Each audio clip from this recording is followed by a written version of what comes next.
Et alors, on fait quoi? On s'amuse? Bonjour, ceci est une vidéo à titre humoristique. Chaque année, l'Afrique reçoit 30 milliards d'euros d'aide. Et dans le même temps, elle perd 190 milliards. Ça, c'est un braquage. Même la Casa de Papel, elle dit waouh. Enfin, en espagnol, wawos.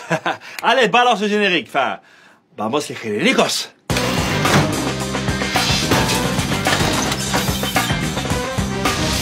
L'homme africain n'est pas assez entré dans l'histoire. L'Afrique n'est pas pauvre, on l'appauvrit. Justice accuse Vincent Bolloré d'avoir aidé des chefs d'État africains à se maintenir au pouvoir. Pour comprendre la situation en Afrique, il faut remonter à un temps que les moins de 20 ans ne peuvent pas connaître. Repose en paix, Johnny. Qui a laissé sa chaussette sur le... Ah! Les Européens et la France ont réduit en esclavage et exploité les Africains pendant plus de 400 ans. L'esclavage, l'idée c'était au contraire qu'ils soient en pleine forme. Qu'ils soient en bonne santé. Pour pouvoir travailler les au maximum. vendre et pour qu'ils soient commercialisables. Ah ouais, d'accord. Et quand en plus ils se sont rendus compte qu'ils pouvaient aussi exploiter leurs ressources, là... Quand tu viens d'un pays où tes seules ressources naturelles c'est le fromage, la moutarde, le RERC, et qu'en face t'as les diamants du Congo, t'as vite compris que ça va être tellement sombre que même Damso dira « Il fait trop noir, allumez la lumière, Dums ». En 1884, la France et les grandes puissances européennes se sont réunies à Berlin. Là, il y avait une grande carte de l'Afrique, comme celle que tu avais dans ton cours de géo, pour que les mecs se partagent tout le continent. Mais voyons, Léopold, vous avez mangé tout le Congo, gourmand. Est-ce que l'un de ces messieurs ici voudrait jouir de la Côte d'Ivoire ou du Niger?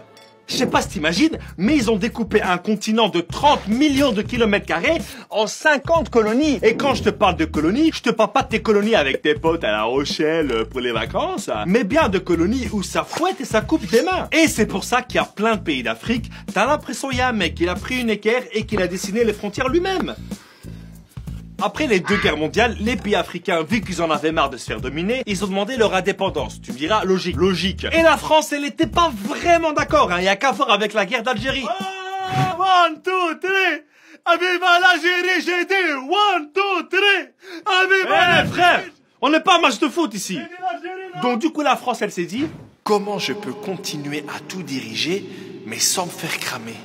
Et donc l'Élysée a créé à cette époque ce qu'on appelait la cellule africaine. C'était un service spécial qui s'occupait soit d'aider une ancienne colonie, soit d'y foutre le bordel. Ça dépendait un peu des intérêts de la France. Et tout ça pendant 49 ans, de Gaulle jusqu'à Chirac. Et si par malheur un dirigeant ne likait pas la cellule africaine, il finissait assassiné. Par exemple au Togo, Sylvanus Olympio a été assassiné. Ou encore au Burkina Faso, Thomas Sankara assassiné. Par contre, s'ils obéissaient, ils restaient au pouvoir dans le plus grand des calmes. I want you.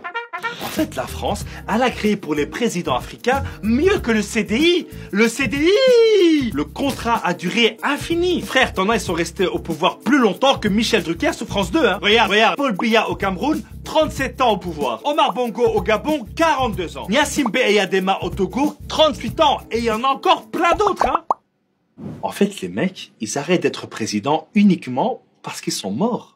Repose en paix, Johnny. Et 50 ans plus tard, ça continue à se gaver. Mais maintenant, c'est des entreprises, c'est plus subtil, ça passe crème, quoi. Non. T'as Total qui pompe son pétrole en Algérie, t'as Orano qui siphonne l'uranium du Niger, t'as Orange et Bouygues qui construisent leur réseau et qui vendent leurs forfaits, t'as Bolloré, l'ancien patron Canal+, il contrôle des dizaines de ports d'où part le cobalt du Congo, qui sert à fabriquer ton smartphone. En fait, l'Afrique, c'est Black Friday, mais tous les jours. Une grande partie de l'argent qui est dans notre porte-monnaie vient précisément de l'exploitation, depuis des siècles, de l'Afrique. Si l'Afrique pouvait exploiter ses propres ressources naturelles et économiques, virer le franc CFA, et être vraiment indépendante, ce serait le Wakanda, frère. Et moi, j'ai une question. À ton avis, au final, que serait la France sans l'Afrique? Mais Abdel, je t'ai déjà dit. 1, 2, 3, Aviva l'Algérie!